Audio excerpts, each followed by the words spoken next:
In Morocco, Abdul Mateen Bhai, I seen one good thing that we should try, one good activity in the masjids that a lot of other places I haven't seen, and it's something that is notable.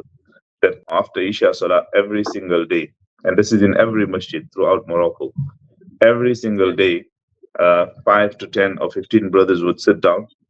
They would open the page of a Quran, and one brother would recite one ruku, the next brother would recite another ruku, page by page, and they would try and finish the whole Quran in 1 month or in two Subhanallah. months. And then when the Quran is finished, and then they'll start the second round, the third round, and they'll continue reciting Quran in the masjid loudly, where one person is listening, so he gets the reward of listening to the Quran, and the other person is reading, he gets the reward of reading the Quran, and they do this page by page.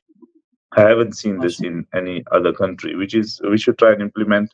If we can do it in the time of I'tikaf, would be beautiful. A lot of our youngsters, our youth, they struggle reciting the Quran. So the imams can sit with them, or the people who know the Quran can sit with them and say, "Look, I will read one page, and you read this page after me. I will read one line, you recite this line after me." So Surah Yasin should be recited after Fajr Salah. Thereafter, Tasbihat can be read.